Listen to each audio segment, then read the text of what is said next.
الله أكبر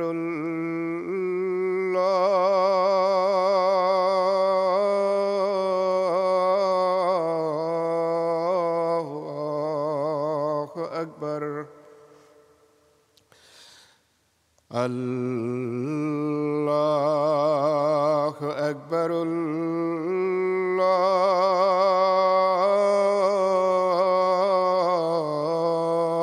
الله أكبر أشهد أن لا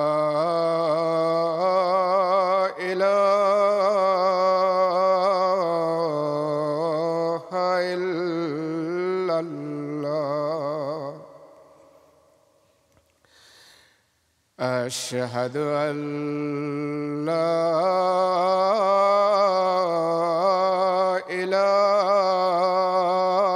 إله إلا الله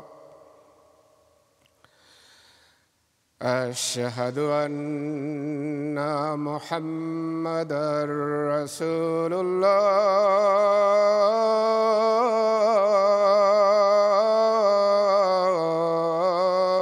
الله أشهد أن محمدًا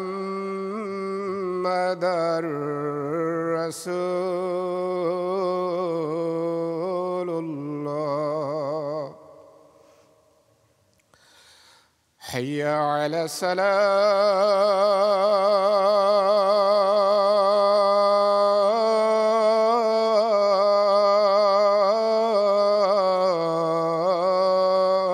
الصلاة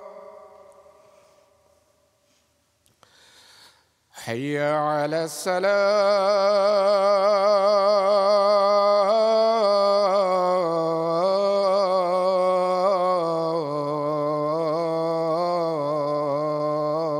الصلاة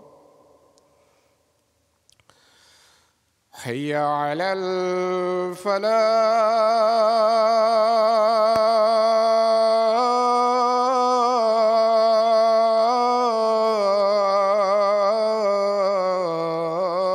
الفلاح حي على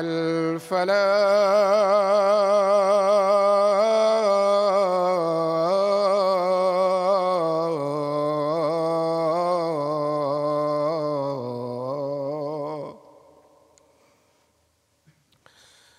الله أكبر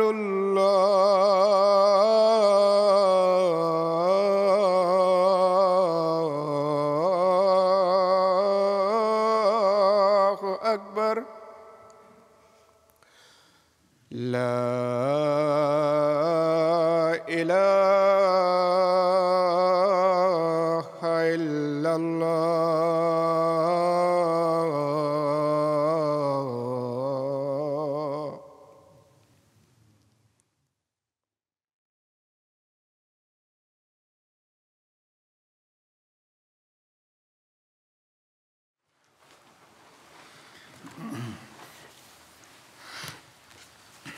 السلام علیکم ورحمۃ اللہ۔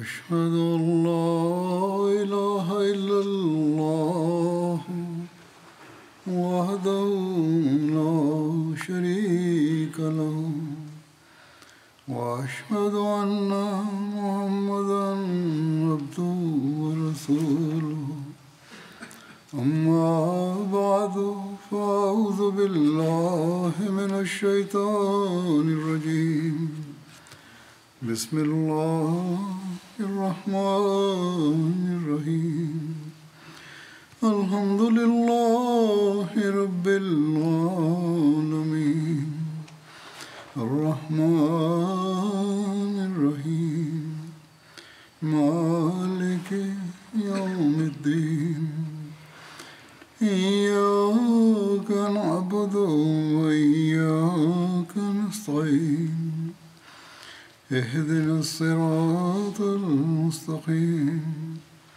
صراط الذين أنعمت عليهم غير المغضوب عليهم ولا الضالين. آج میں پیشگوئی مسلم موت کے بعض پہلوؤں کو ذکر کروں گا. جیسا کہ ہر احمدی جانتا ہے اور ہر سال اس پیشگوئی کے پورا ہونے پر جلسے بھی منعقد کیے جاتے ہیں. یہ 20 فروری 1886 کی پیشگوئی ہے جس میں حضرت مسیح موعود علیہ السلام کو ایک مختلف صفات کے حامل بیٹے کی پیدائش کی خبر دی گئی تھی. لیکن اس بارے میں بیان کرنے سے پہلے میں بچوں اور بعض نوجوانوں کو بھی اس سوال کا جواب دینا چاہتا ہوں. پہلے بھی کئی دفعہ دے چکا ہوں. جو یہ کہتے ہیں کہ جب ہم سالگرہ نہیں مناتے تو حضرت مسلم موعود کی سالگرہ کیوں منائی جاتی ہے. اس بارے میں واضح ہو، جیسا کہ میں نے کہا، میں نے کئی مرتبہ بیان کر چکا ہوں کہ مرزا بشیر الدین محمود احمد کی پیدائش کی سالگرہ نہیں منائی جاتی، بلکہ پیشگوئی کے پورا ہونے پر جلسے کیے جاتے ہیں. حضرت خلیفۃ مسیح ثانی رضی اللہ عنہ کی پیدائش تو 12 جنوری 1889 کی ہے. دوسرے جن گھروں میں یہ ذکر نہیں ہوتا وہاں خود والدین کو پڑھ کر بچوں کو بتانا بھی چاہیے، سمجھانا بھی چاہیے کہ پیشگوئی مسلم موعود کیا ہے. یہ ایک عظیم پیشگوئی ہے جو پہلے نوشتوں کے مطابق، جن کی پہلے انبیاء نے بھی خبر دی، اور پھر حضرت صلی اللہ علیہ وسلم کے ارشاد کی پیشگوئی کے مطابق اللہ تعالیٰ نے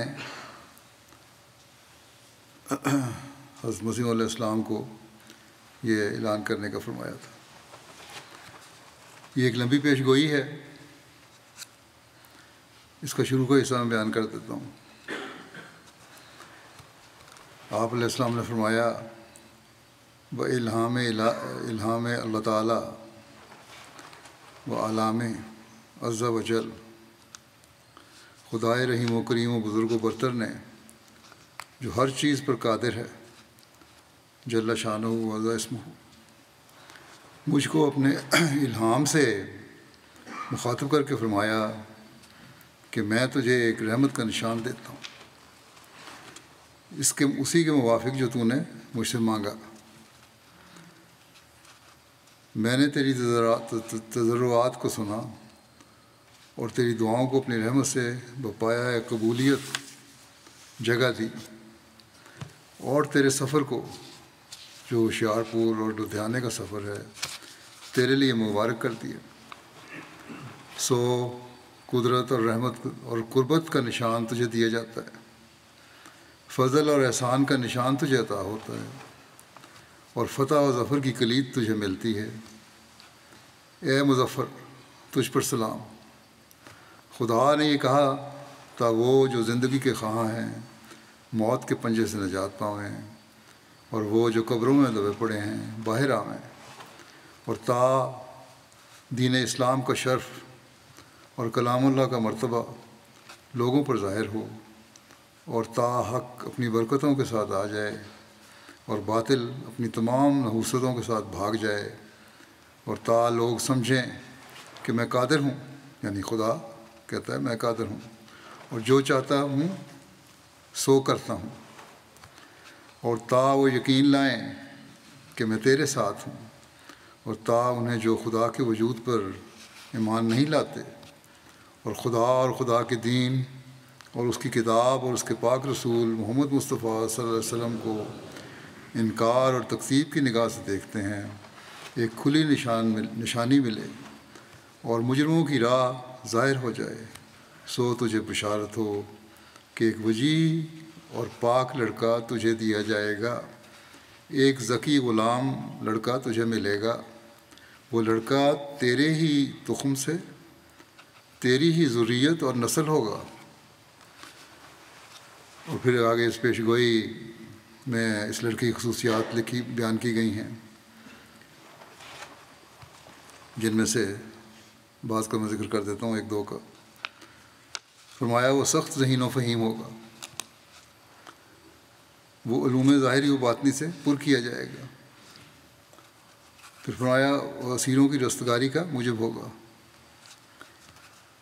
یہ اس لمبی پیش گوئی کی چند باتیں ہیں۔ اور پھر ہم نے دیکھا کہ اس مدت کے اندر جو اللہ تعالیٰ نے خبر پا کر، اللہ تعالیٰ سے خبر پا کر آپ نے دی تھی، اس میں وہ لڑکا پیدا ہوا، پیش گوئی کے تمام حصوں کا مصداق بنا، جن کی تعداد 50-52 بنتی ہے۔ بہرحال جیسا کہ میں نے کہا، میں نے تو یہ 2-3 باتیں ہی اس پیش گوئی کی لی ہیں۔ حضرت مسلم موعود کی 52 سالہ خلافت کے دور کا ہر دن اس پیش گوئی کے پورا ہونے کی شان کا اظہار کر رہا ہے۔ اب کوئی یہ کہہ سکتا ہے، خالف ہمارا جو نہ ماننے والا، کہ احمدی تو اس پیش گوئی کے پورا ہونے کی دلیل دیں گے ہی، وہ تو کہتے ہی رہیں گے کہ پیش گوئی پوری ہو گئی، لیکن کوئی ٹھوس دلیل پیش کرو۔ تو ایسے معترضین کی ڈٹائی ہے، ورنہ حضرت مسلم موعود کے دور میں جماعت احمدیہ کی ترقی کا ہر دن، جیسا کہ میں نے کہا، اس کی روشن دلیل ہے۔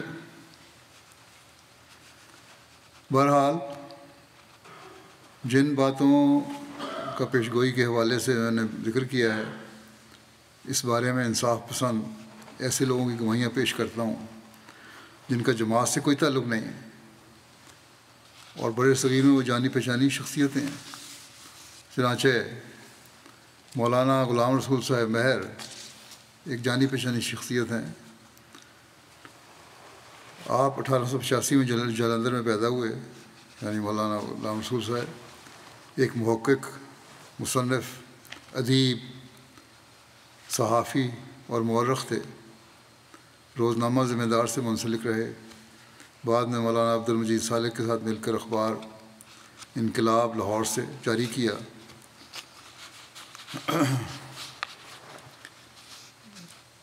20 اور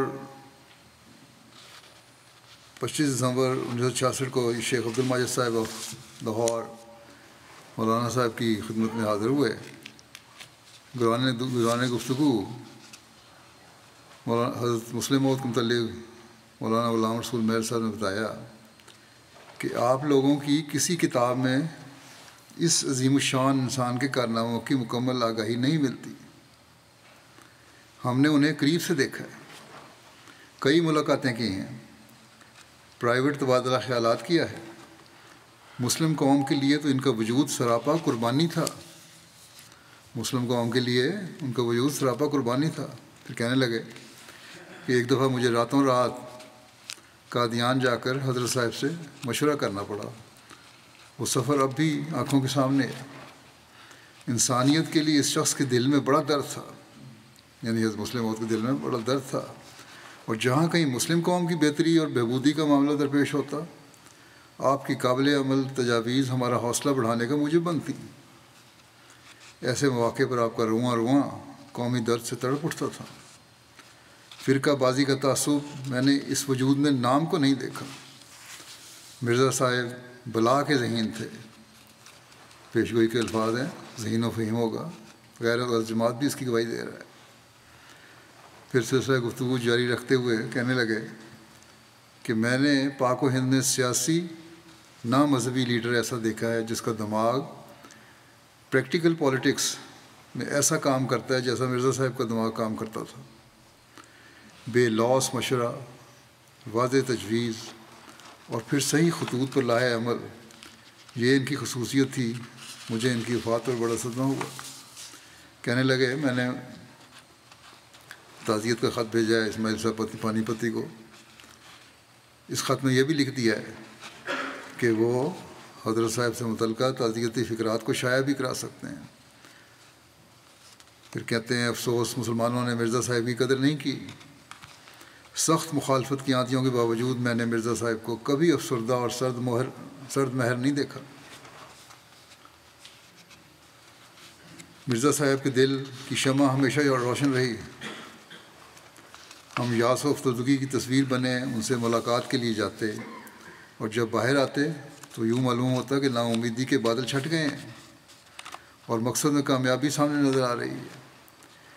وزنی دلیل دیتے اور قابل عمل بات کرتے، اور اسی پر بس نہیں، ہر نوع کی قربانی اور تعاون کی پیشکش بھی ساتھ ہوتی، جس سے ہمیں جرأت اور حوصلہ کے جذبات پیدا ہوتے۔ پھر جناب لالا کنور سین صاحب سابق چیف جج کشمیر، آپ کے بارے میں ان کا ایک اظہار خیال ہے۔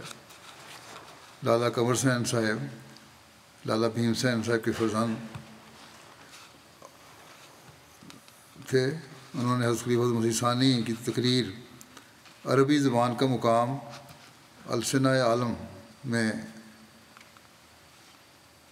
اور صاحب اس صدر کے شکریہ کے بعد خاص طور پر شکر گزاری کے جذبات سے لبریز انگریزی میں ایک مؤثر تقریر فرمائی، جس کا مفہوم یہ تھا کہ آج حضرت مسلم موعود کا ایک لیکچر تھا، اس کو سننے کے بعد کہا کہ آج قابل لیکچرر نے زبان عربی کی فضیلت پر جو دلچسپ اور معرکۃ الآراء تقریر کی ہے، اسے سن کر مجھے بہت خوشی ہوئی، اور اس لحاظ سے بھی مجھے خوشی ہے کہ ذاتی طور پر میرے آپ سے تعلقات ہیں۔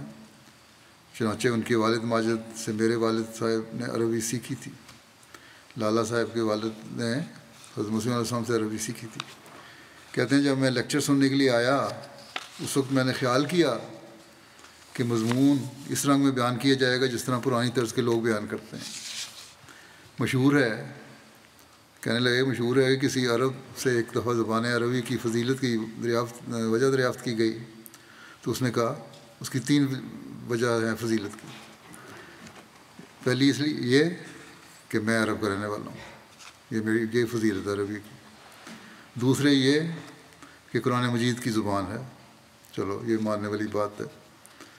تیسرے اس لیے کہ جنت میں بھی عربی بولی جائے گی۔ کہتے ہیں میں سمجھتا تھا کہ شاید اس قسم کی باتیں زبان عربی کی فضیلت میں پیش کی جائیں گی، مگر جو لیکچر دیا گیا وہ نہایت ہی عالمانہ اور فلسفیانہ شان اپنے اندر رکھتا ہے۔ میں جناب مرزا صاحب کو یقین دلاتا ہوں کہ میں نے ان کے لیکچر کے ایک ایک حرف کو پوری توجہ اور کامل غور کے ساتھ سنا ہے، اور میں نے اس سے بہت ہی حظ اٹھایا اور فائدہ حاصل کیا ہے۔ مجھے امید ہے کہ اس لیکچر کا اثر مدتوں میرے دل پر قائم رہے گا۔ حضرت مسلم موعود رضی اللہ عنہ تو دنیاوی تعلیم کے لحاظ سے پرائمری پاس بھی نہیں تھے۔ اس علم سے اللہ تعالیٰ نے انہیں پر کیا تھا، جیسا کہ اللہ تعالیٰ نے وعدہ فرمایا تھا، اور غیر بھی یہ تعریف کی بغیر نہیں رہ سکے۔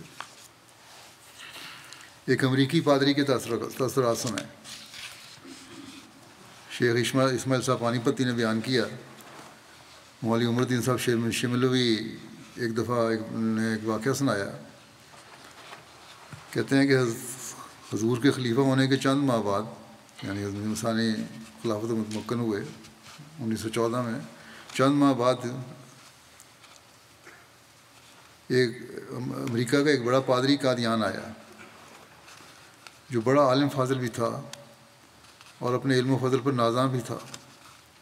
قادیان پہنچ کر اس نے ہم لوگوں کے سامنے چند مذہبی سوالات پیش کیے جو نہایت وقیع اور بڑے اہم تھے، اور ساتھ ہی کہا کہ میں امریکہ سے چل کر یہاں تک آیا ہوں، اور میں نے مسلمانوں کی ہر مجلس میں بیٹھ کر ان سوالات کو دہرایا ہے، مگر آج تک مجھے مسلمانوں کا بڑے سے بڑا عالم اور فاضل ان سوالوں کا تسلی بخش جواب نہیں دے سکا۔ میں یہاں ان سوالوں کو آپ کے خلیفہ صاحب کے سامنے پیش کرنے کے لیے خاص طور پر آیا ہوں۔ دیکھیے خلیفہ صاحب ان سوالوں کا کیا جواب دیتے ہیں۔ کہتے ہیں بیان کرنے والے کہ سوالات اتنے پیچیدہ اور عجیب قسم کے تھے کہ انہیں سن کر مجھے یقین ہو گیا کہ حضرت صاحب ابھی بالکل نوجوان ہیں اور الہیات کی کوئی باقاعدہ تعلیم بھی انہوں نے نہیں پائی، عمر بھی چھوٹی ہے اور واقفیت بھی بہت تھوڑی ہے، وہ ان سوالوں کو جواب ہرگز نہیں دے سکیں گے۔ اور اس طرح سلسلہ احمدیت کی بڑی بدنامی اور صبح کی ساری دنیا میں ہوگی، کیونکہ جب حضرت صاحب ان سوالوں کے جواب نہ دے سکے تو یہ امریکن پادری واپس جا کر ساری دنیا میں اس عمل کا پروپیگنڈا کرے گا کہ احمدیوں کا خلیفہ کچھ بھی نہیں جانتا اور عیسائیت کے مقابلے میں ہرگز نہیں ٹھہر سکتا، وہ صرف نام کا خلیفہ ہے، ورنہ علمیت خاک بھی نہیں رکھتا۔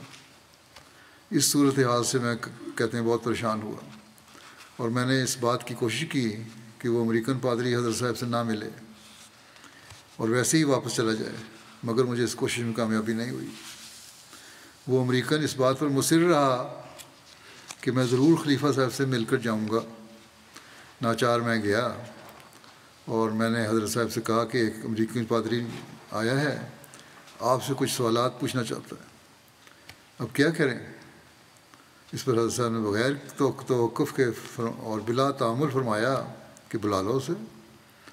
ناچار میں اسے لے کر آ گیا، حضرت صاحب کی خدمت میں حاضر ہوا، دونوں کے درمیان ترجمان کہتے ہیں میں ہی تھا، وہ انگلش میں بول رہا تھا، آپ اردو میں جواب دے رہے تھے، یہ ترجمانی کر رہے تھے۔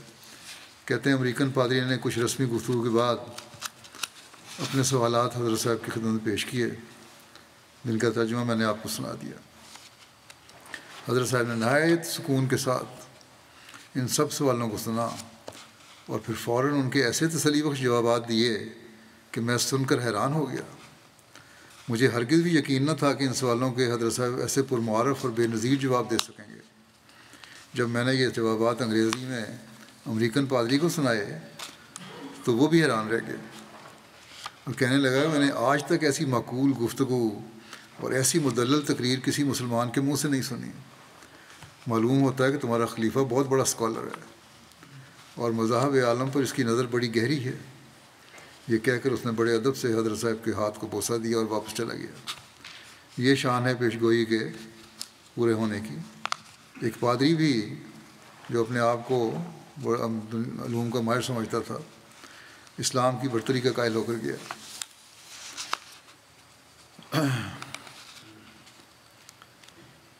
حضرت مسلم موعود کی کتاب ہے نہرو رپورٹ اور مسلمانوں کے مسالے۔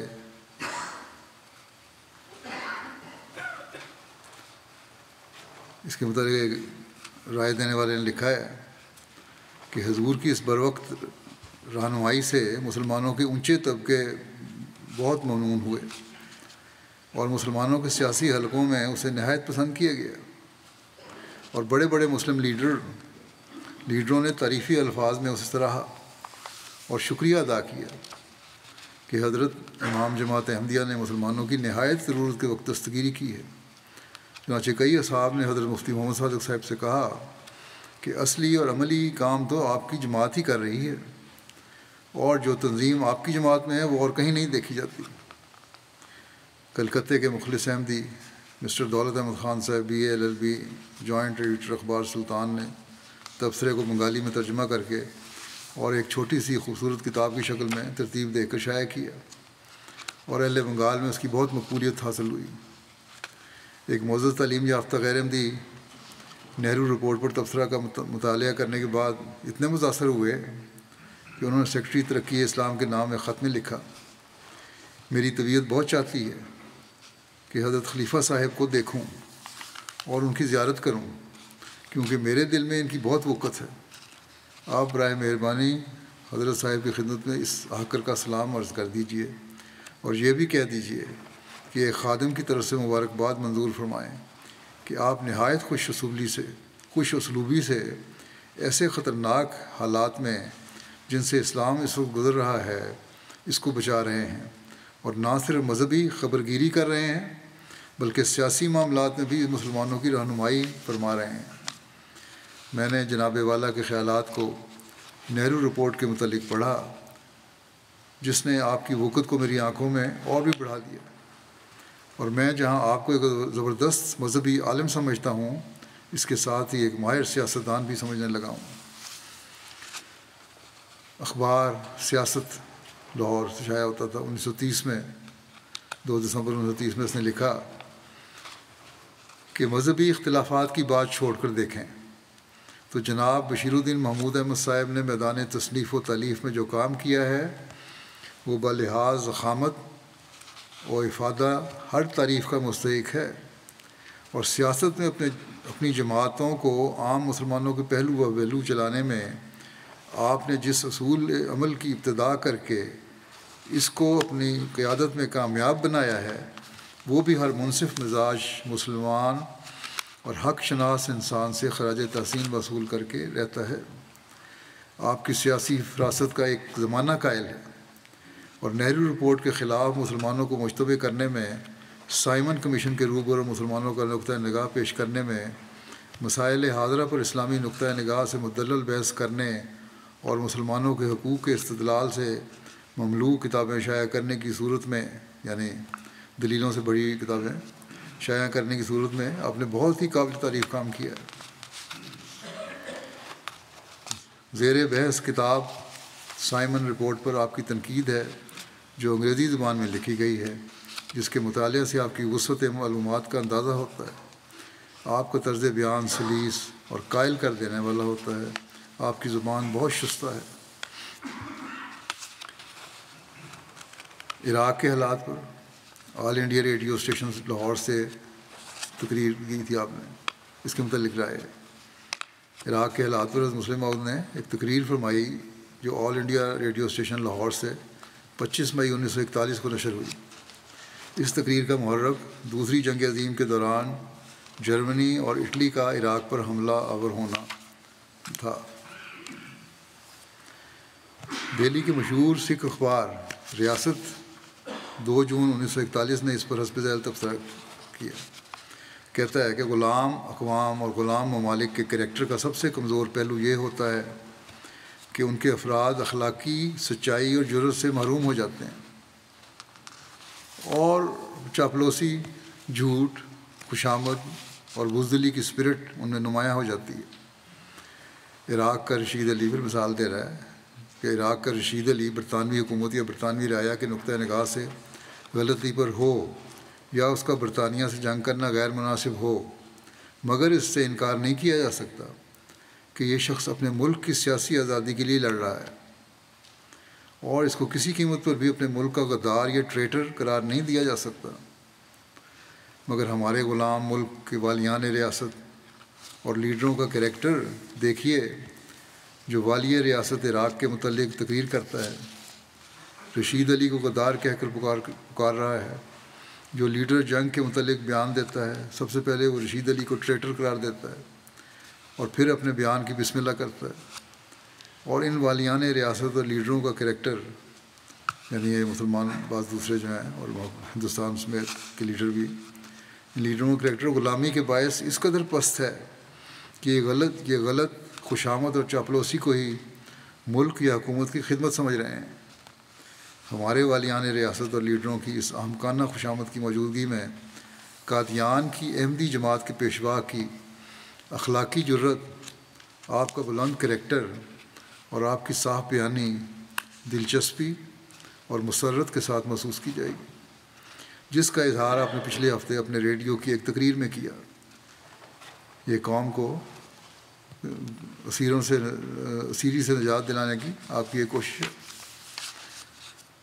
مولانا محمد علی جوہر صاحب ہیں، 1878 میں پیدا ہوئے، 1931 میں ان کی وفات ہوئی۔ رامپور میں یہ پیدا ہوئے تھے۔ کلکتہ سے ہفتہ وار اخبار کامریڈ جاری کیا انہوں نے۔ دہلی میں ہمدرد کے نام سے اردو میں بھی اخبار کا اجرا کیا۔ 1923 میں آل انڈیا کانگریس کے صدر بنائے گئے۔ گول میز کانفرنس میں شرکت کے لیے لندن گئے، وہیں 4 جنوری 1931 کو ان کا انتقال ہو گیا۔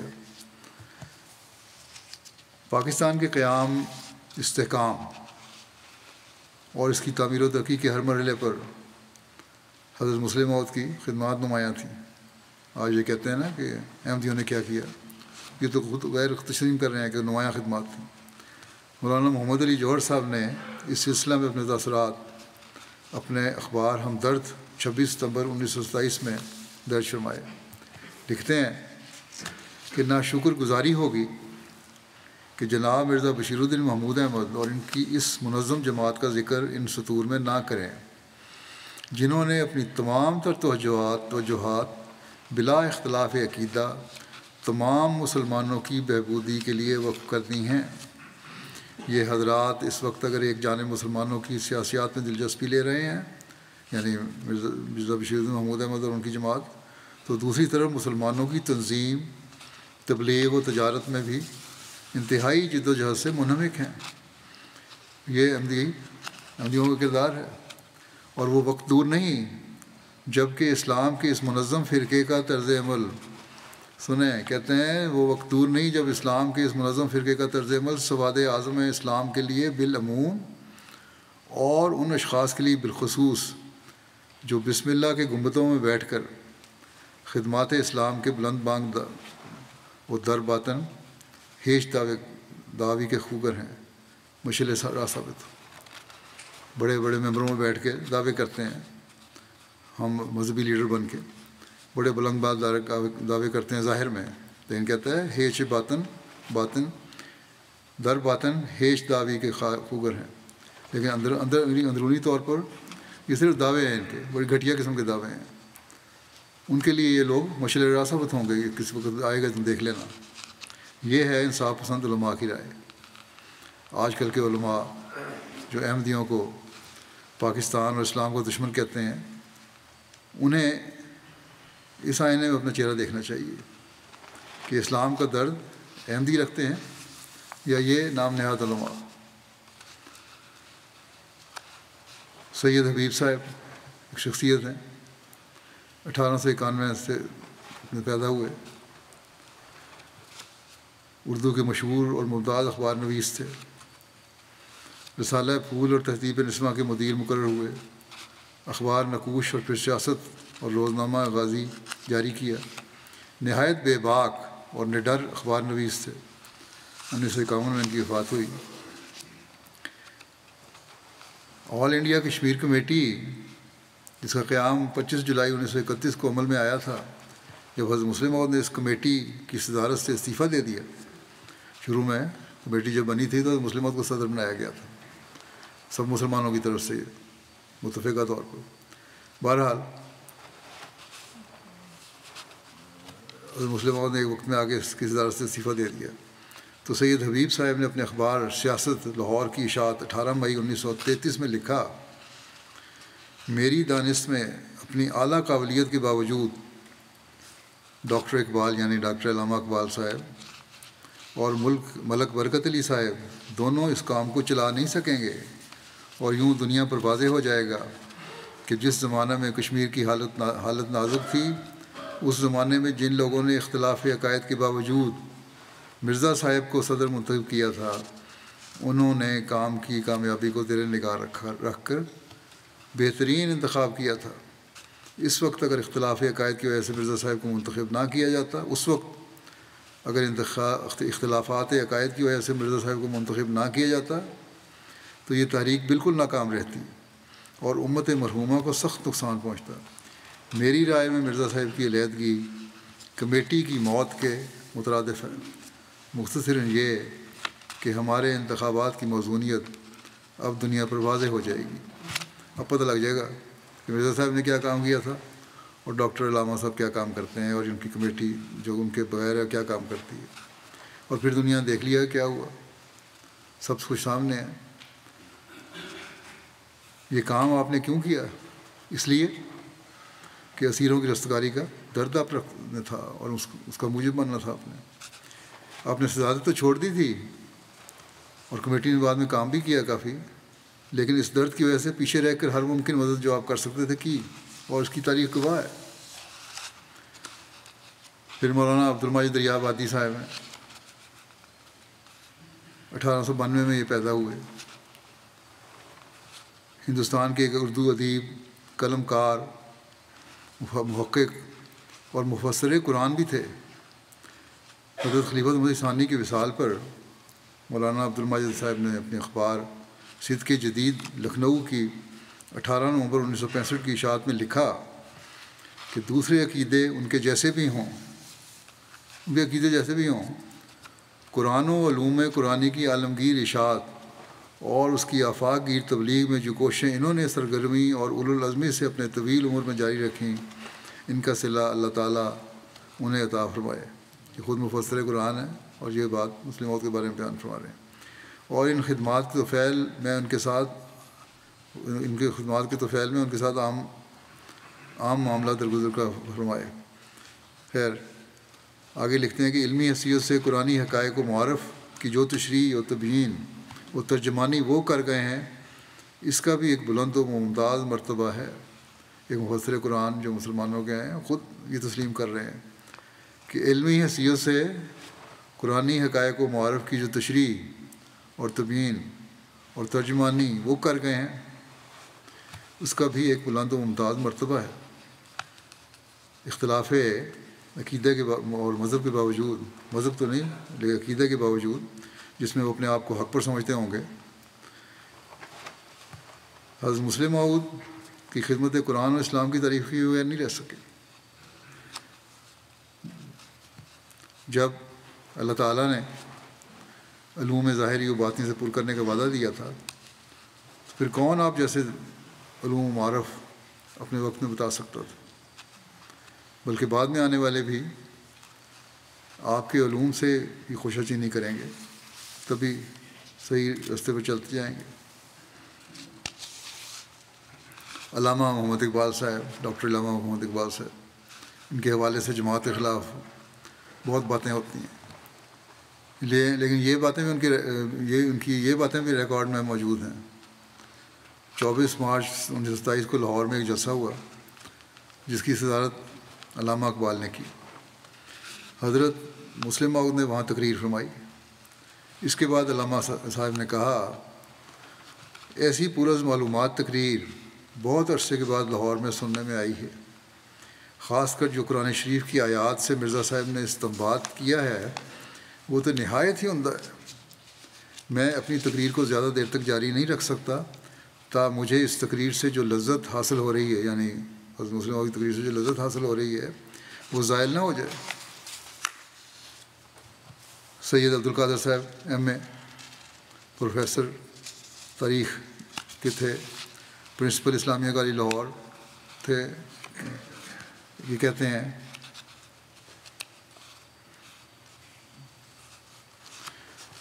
یہ 1919 میں حضرت مسلم موعود نے اسلام میں اختلافات کا آغاز کا ایک لیکچر دیا تھا لاہور میں، بڑا مارکرۃ اللہ لیکچر تھا۔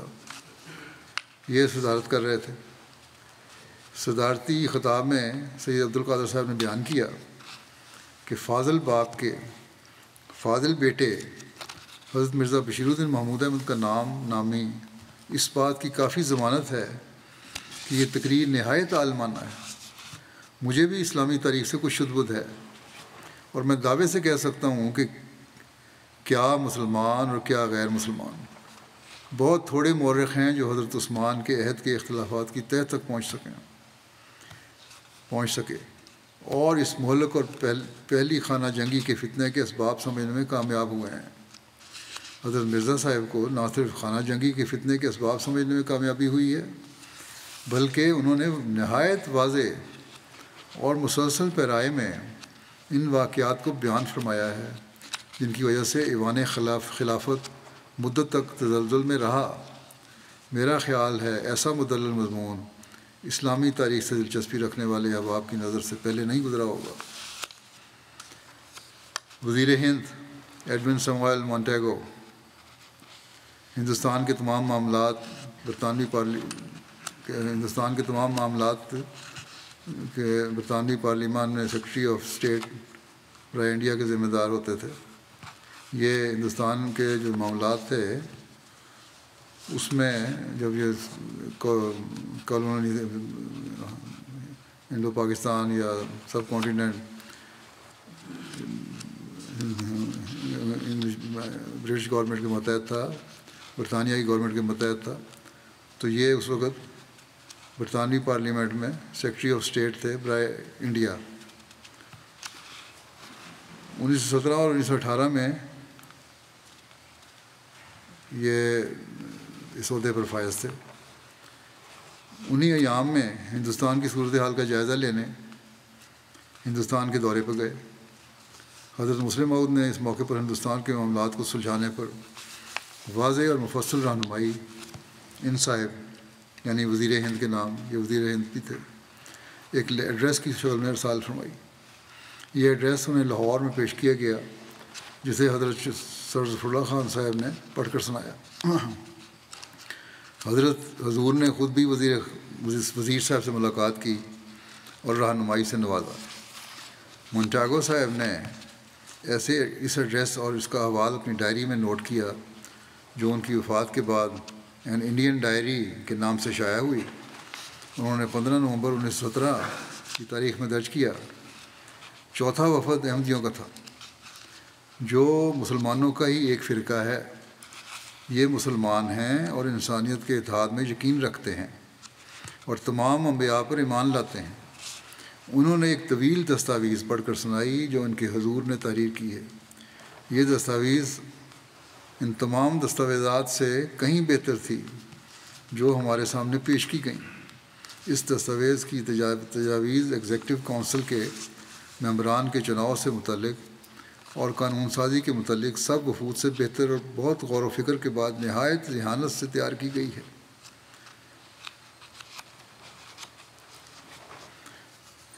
اختتامی نوٹ کے اصل الفاظ یوں ہیں ان کے کہ he has a good mind and had carefully thought out his constitutional scheme. بڑے ان کا دماغ پائے کا ہے اور بڑی احتیاط اور گہرائی سے ایک آئینی اسکیم دی ہے انہوں نے.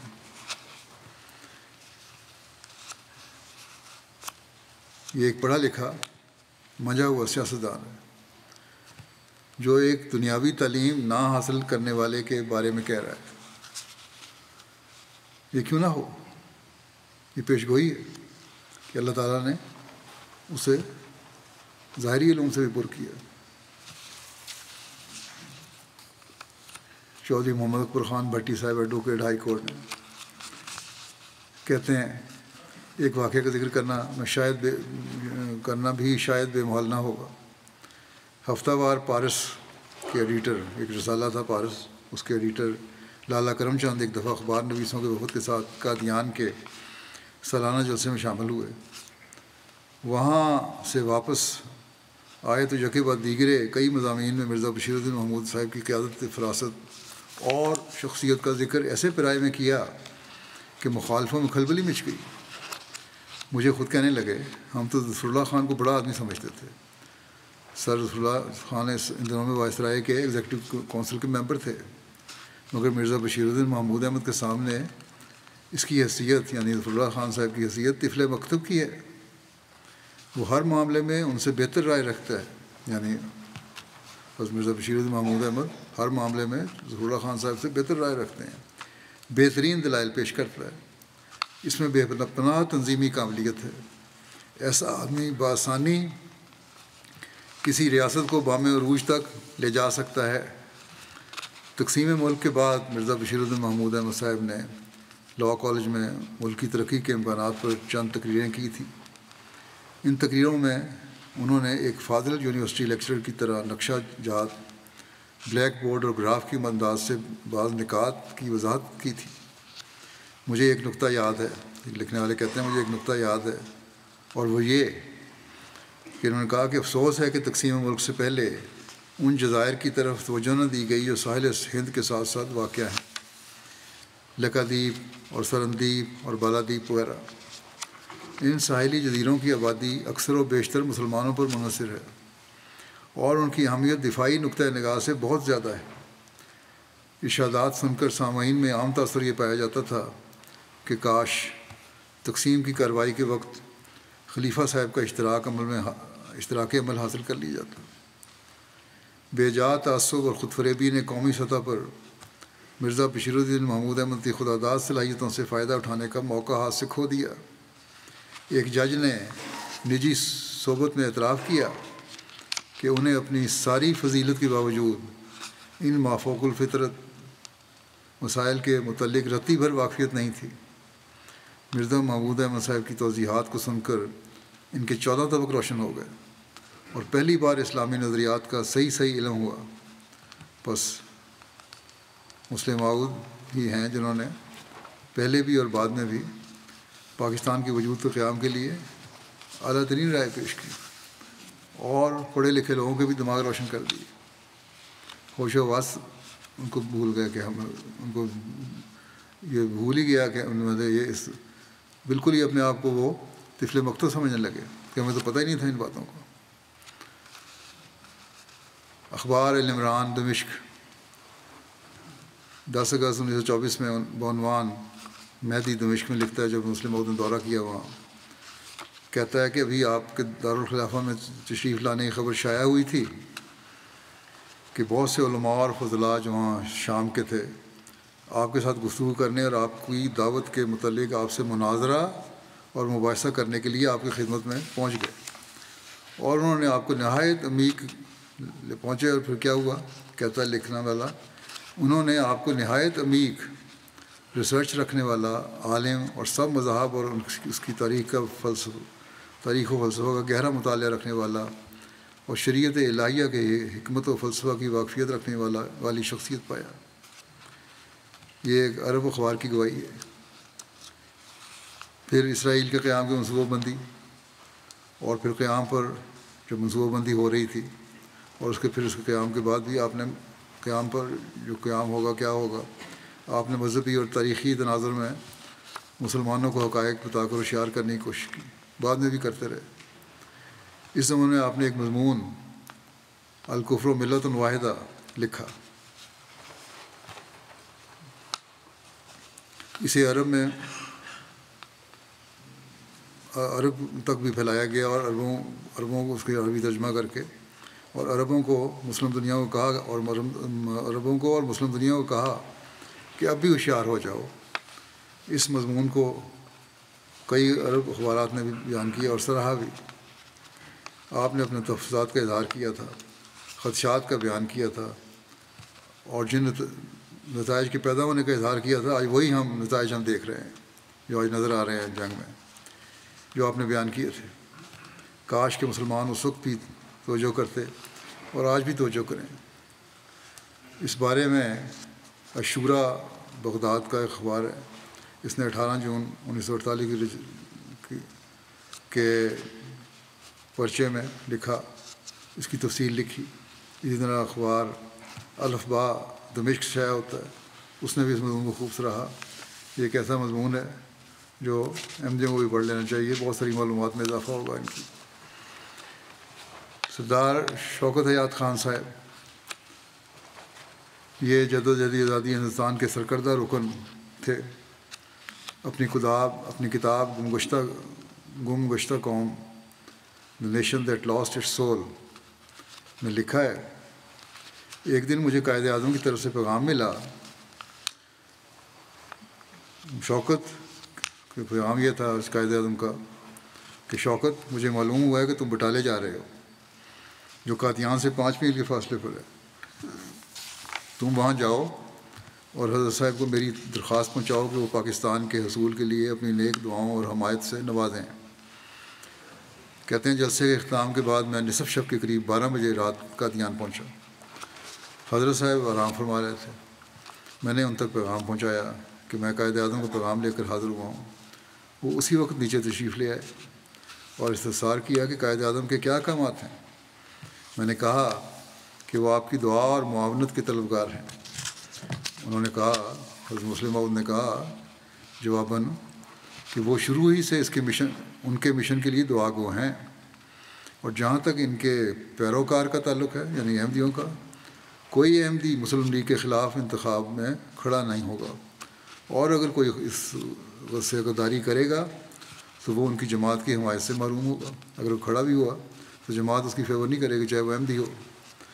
مسلم لیگ کے کینڈیڈیٹ کو بہرحال ہم سپورٹ کریں گے۔ اس ملاقات کے نتیجے میں ممتاز دولدانہ صاحب نے سیالکوٹ کے حلقے میں ایک احمدی نواب محمد دین صاحب کو بھاری اکثریت سے شکست دی۔ قادیانی لوگوں نے اپنے امیر کے حکم کی جاوری آوری میں یہ شوکت ریاست لکھتے ہیں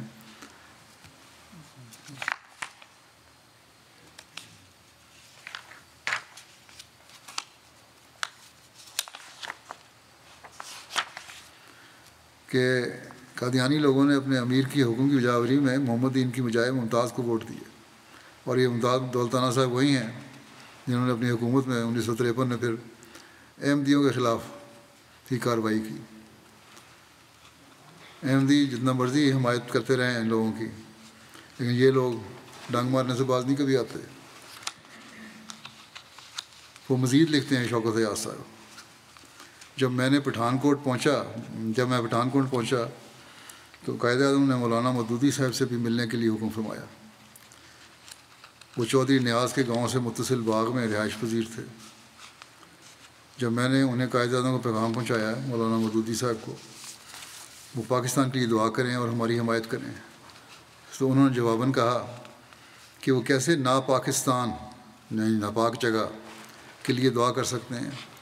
مزید برآں کہتے ہیں پاکستان کیسے وجود میں آ سکتا ہے جس وقت تک تمام ہندوستان کا ہر فرد مسلمان نہیں ہو جاتا۔ جماعت اسلامی کے قائد کی یہ بصیرت اس وقت تک پاکستان وجود میں نہیں آ سکتا۔ اس کا مطلب ان کے نظریے کے مطابق تو آج تک نہیں آنا چاہیے تھا۔ جماعت اسلامی کے قائد کی یہ لکھتے ہیں یہ سردار شوکت ایاز کہ جماعت اسلامی کے قائد کی یہ بصیرت اور نظریہ تھا۔ اور دوسری طرف دیکھو مرزا بشیر الدین محمود احمد کا کیا نظریہ تھا۔ آج احمدی ان تاریخ سے نابلد سیاستدانوں اور نام نہاد علماء کی نظر میں ملک دشمن ہے،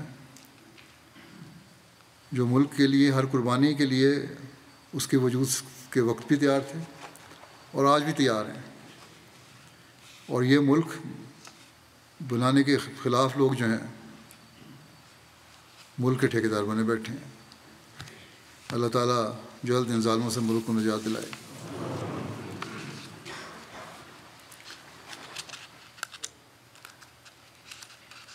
پھر مسلمانوں کے درد رکھتے ہوئے آپ کا ایک اور کارنامہ ہے۔ 1923 میں تاریخ شدی کے خلاف جہاد کا آغاز کروایا آپ نے، یعنی ہندو بنانے کی تاریخ، وہ تاریخ جو شردھانند نامی ایک ہندو لیڈر نے ہندوستان میں ان مسلمانوں کو دوبارہ ہندو بنانے کے لیے چلائی تھی جن کے آباء و اجداد کبھی ہندو تھے۔ آپ نے جگہ بعد دیگرے آنریری مبلغین کے وفود ملکانہ کے علاقے کی جانب روانہ کیے۔ اس حوالے سے اخبار مشرق گورکھپور نے 29 مارچ 1923 کی اشاعت میں لکھا کہ جماعت احمدیہ کے امام پیشوا کی لگاتار تقریروں اور تحریروں کا اثر ان کے تابعین پر بہت گہرا پڑا ہے، اور اس جہاد میں اس وقت سب کے آگے یہی فرقہ نظر آتا ہے، اور باوجود اس بات کے احمدی فرقے کے نزدیک اس گروہ نو مسلم کی تائید کی ضرورت نہ تھی، کیونکہ اس فرقے سے ان کا کوئی تعلق نہ تھا، مگر اسلام کا نام لگا ہوا تھا، اس لیے اس کی شرم سے، یعنی کہ اسلام کے نام کی شرم سے امام جماعت احمدیہ کو جوش پیدا ہو گیا، اور آپ کی بعض تقریریں دیکھ کر دل پر بہت ہیبت طاری ہوتی ہے کہ ابھی خدا کے نام پر جان دینے والے موجود ہیں، اور اگر ہمارے علماء کو اس بات کا اندیشہ ہو کہ جماعت احمدیہ اپنے عقائد کی تعلیم دے گی تو وہ متفقہ جماعت میں ایسا خلوص پیدا کر کے آگے بڑھیں، پھر دوسرے مسلمان اگر ان کو خطرہ ہے کہ اپنے عقائد نہ جاری کر دیں جماعت احمدیہ، تو وہ پھر مسلمان سارے اکٹھے ہو جائیں، متفقہ جماعت بنائیں، ایک خلوص پیدا کر کے آگے بڑھیں کہ ستو کھائیں، اور کیا کس طرح کریں، جس طرح احمدی کرتے ہیں، ستو کھائیں اور چنے چبائیں اور اسلام کو بچائیں۔ جو لوگ وہاں گئے تھے وہ تو اس طرح گزارا کرتے تھے، کوئی کھانا پکا ہوا نہیں ملتا تھا، چنے کھاتے تھے اور ستو پیتے تھے۔ جماعت احمدیہ کے ارکان میں ہم یہ خلوص بیشتر دیکھتے ہیں، کہتے ہیں کہ جماعت احمدیہ کے ارکان میں یہ خلوص ہم بیشتر دیکھتے ہیں: دیانت، افاء عہد، اپنے امام کی اطاعت۔ بس یہ جماعت فرد ہے جناب مرزا صاحب اور ان کی جماعت کی عالی حوصلگی اور اثار کی تعریف کے ساتھ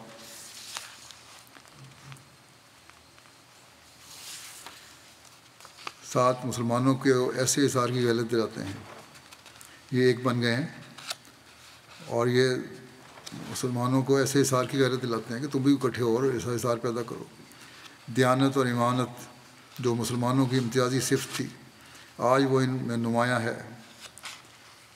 جماعت احمدیہ کی فیاضی اور اثار کے ساتھ ان کی دیانت اور آمد و خرچ کے ابواب کی درستگی اور باقاعدگی سب سے زیادہ قابل ستائش ہے۔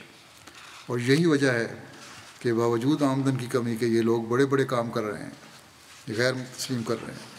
یہ درد تھا آپ کے دل میں، جس کے لیے آپ نے جماعت میں خاص تحریک کر کے پوری جماعت کو ہی کسی نہ کسی رنگ میں اس کام پر لگا دیا اور متحرک کر دیا، جس کے غیر جماعت بھی مترف ہیں۔ میم شین صاحب ایک مشہور صحافی تھے،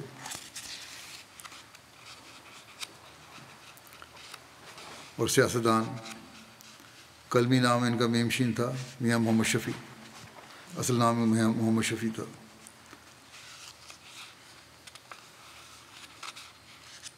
حضرت مسلم موعود کی وفات پر انہوں نے لکھا لاہور کی ڈائری میں کہ مرزا بشیر الدین محمود احمد نے 1914 میں خلافت کی گدی پر متمکن ہونے کے بعد جس طرح اپنی جماعت کی تنظیم کی اور جس طرح صدر انجمن احمدیہ کو ایک فعال اور جاندار ادارہ بنایا، اس سے ان کی بے پناہ تنظیمی قوت کا پتہ چلتا ہے۔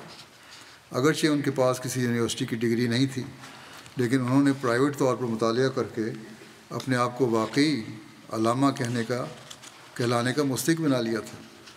انہوں نے ایک دفعہ ایک انٹرویو میں مجھے بتایا تھا کہ میں نے انگریزی کی مہارت سول اینڈ ملٹری گزٹ کے باقاعدہ مطالعہ سے حاصل کی۔ ان کے ارشاد کے مطابق جب تک یہ اخبار خواجہ نذیر احمد کے دور ملکیت میں بند نہیں ہو گیا، انہوں نے اس کا باقاعدہ مطالعہ جاری رکھا۔ مرزا صاحب ایک نہایت سلجھے ہوئے مقرر اور منجھے ہوئے نثر نگار تھے، اور ہر ایک موقع کو بلا دریغ استعمال کرتے تھے جس سے جماعت کی ترقی کی راہیں کھلتی ہوں۔ جماعتی نقطۂ نگاہ سے ان کا یہ ایک بڑا کارنامہ تھا کہ تقسیم بر صغیر کے بعد جب قادیان ان سے چھن گیا تو انہوں نے روا میں دوسرا مرکز قائم کر لیا۔ پھر دی لائٹ جو غیر مبین کا ترجمان ہے اخبار، اس نے مسلم موعود کی وفات پر لکھا، اس کا عنوان یہ تھا اے گریٹ نیشن بلڈر۔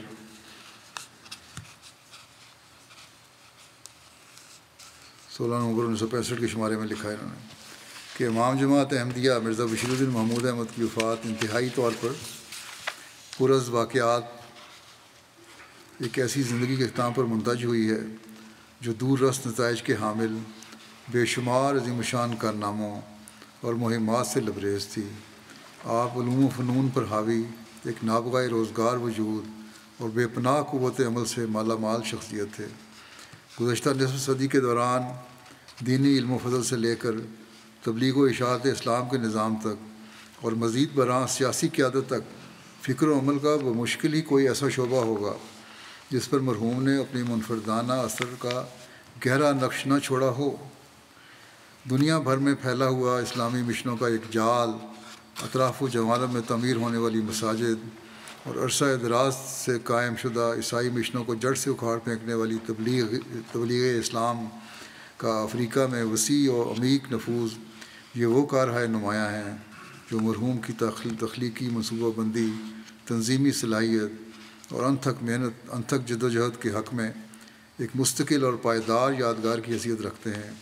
حالیہ زمانے میں بمشکل ہی انسانوں کا کوئی اور ایسا لیڈر ہوا ہوگا جو اپنے متبعین کی اتنی پرجوش محبت اور جان نثاری کا مستحق ثابت ہوا ہو۔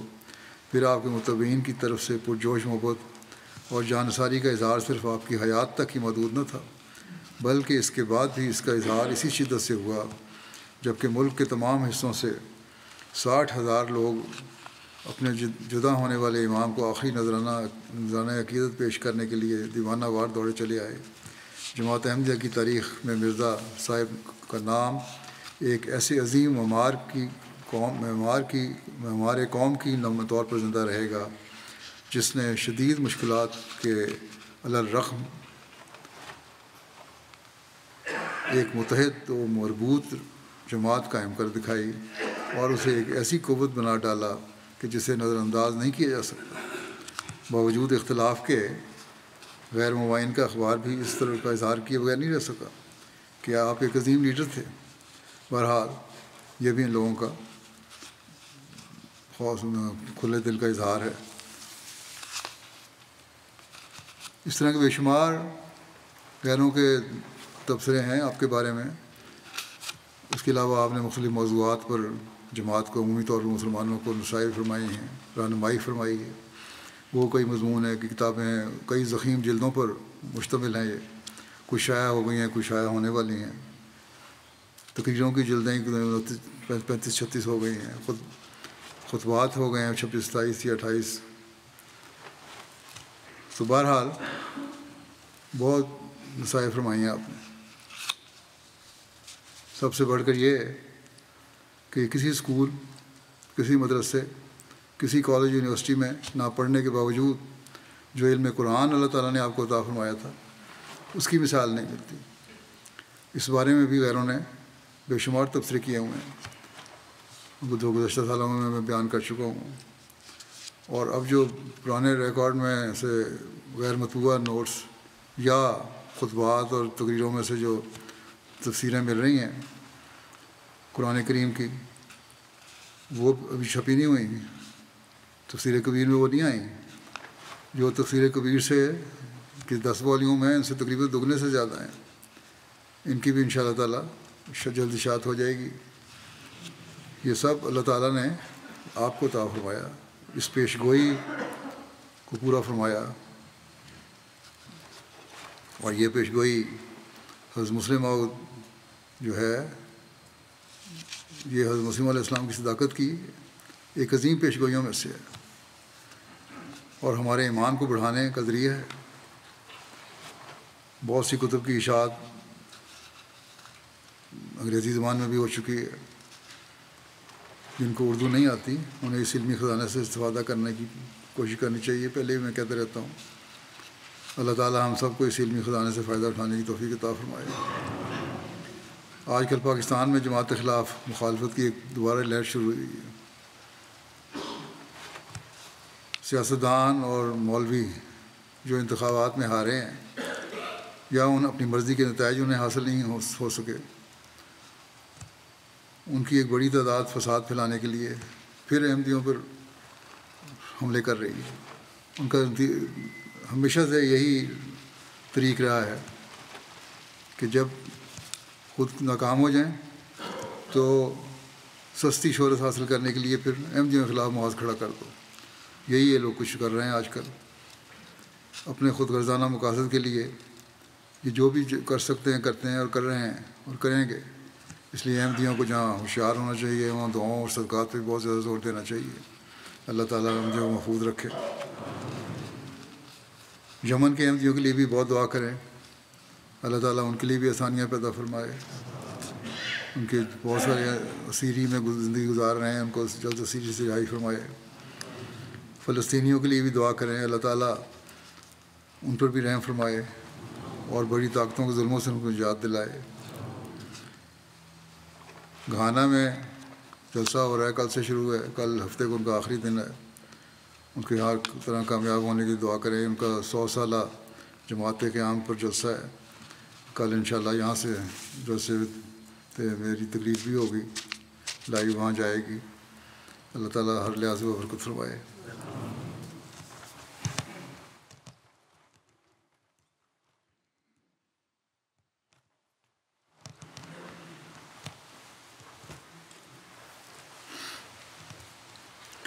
الحمد لله نحمده ونستعينه ونستغفره ونؤمن به ونتوكل عليه ونعوذ بالله من شرور أنفسنا ومن سيئات أعمالنا. من يهده الله فلا مضل له ومن يضلل فلا هادي له. ونشهد أن لا إله إلا الله ونشهد أن محمدا عبده ورسوله.